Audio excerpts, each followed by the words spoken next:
Hi, this is Maji Noni, and here's my review for Hawkeye number 2, X-Men Fear Itself. What is it? 2 mini? 543, and Thunderbolts 163.1. Alright, let's go over Hawkeye number 1 first. I'm still on board with Hawkeye. I thought the story was decent. For me, it wasn't as strong as the first issue, but what it's doing is it's laying down the basic foundation of the plot. It's giving you bits and pieces of what's going on, and you also get a little bit of Hawkeye's origin, which I thought was interesting. Nice little touch that they did that for the new readers, or the people who weren't reading Ultimates before this relaunch. In a way, he's almost like Deadpool. I'm not Deadpool. I mean Bullseye. So I'm not sure what to think about that, but I still think Hawkeye's still a good character. The ending, though, is what has me looking forward to the next issue, because they're dropping in the Hulk. So I'm really curious to know what that's going to be like. I like the cover also, and I'm still on board with Hickman's version of the Ultimate line, and I'm hoping that the next issue is going to be better. Next up is Uncanny X-Men Fear Itself, number 543. And pretty much this issue proved itself to be completely worthless. The reason why I'm saying it was completely worthless is because the fight between the Juggernaut and the Colossus, while Colossus had to take away Juggernaut's power and gain that power himself in order to beat him, it was decent, but it could have been better. But at the same time, when I'm looking at the battle, it was mostly, you get some punches thrown in there, and he's actually, beating up the Juggernaut. But then it goes into the run, which the Juggernaut, remember, the Juggernaut was known for, the running and smashing through things.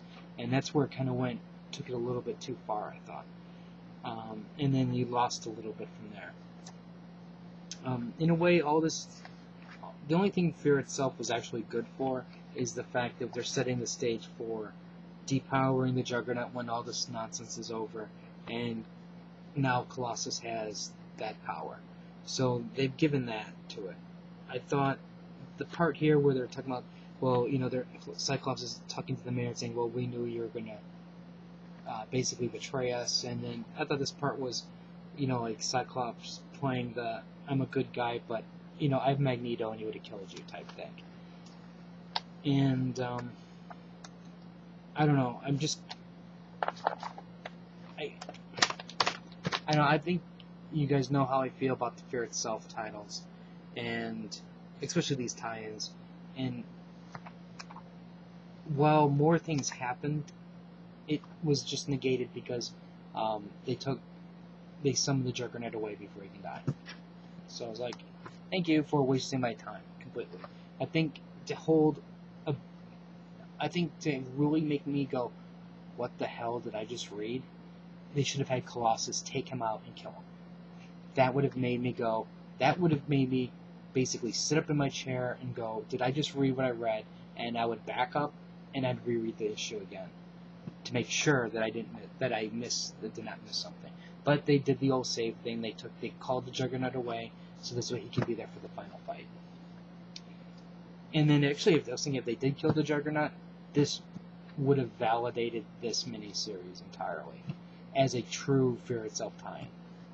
Because I don't think taking away this power really matters much, because all it does is just helps the X-Men thing, and they could have done it without Fear Itself.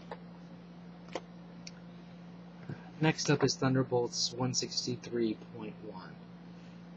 What we have is a two-pronged story. One is Luke Cage, Songbird, and Ghost looking for the missing Thunderbolts, and they're basically going to Satana's lairs looking for clues. So while that's going on, Songbird has a dream or a vision, I guess you can say, and it's relating to Baron Zemo, so she's trying to figure out what all that means. And Valkyrie shows up and they get a clue as to where they are now. So this is basically setting the stage for getting the bad guys back. Now, as a .1 tie-in, I thought this was actually I thought this was a good tie-in, but if you're looking at it in terms of a jumping on point, this won't do it. It kind of works it a little bit, but it's not enough. But I did enjoy the story. I can almost see why they would have used it for this, just because now you have, you don't have, basically you're getting to the end that much faster type thing. You don't have another issue to slow it down. But in theory, you could have done away with the dream and just done part of this, and added, you could have. There's other ways you could have wrote it to fit into the regular continuity part. But as a point when, like I said, I guess I'm trying to say is I enjoyed it, even though I'm just rambling. It's just a shame that more people aren't buying Thunderbolts, because it's consistently entertaining. And that's my review for these 3 books here. I think what we have here is 2 goods, and thank God it's over. So, if you have any comments or questions, let me know. Rate the video up or down. Let me know what you think. I'll have more reviews up for tomorrow, so until next time.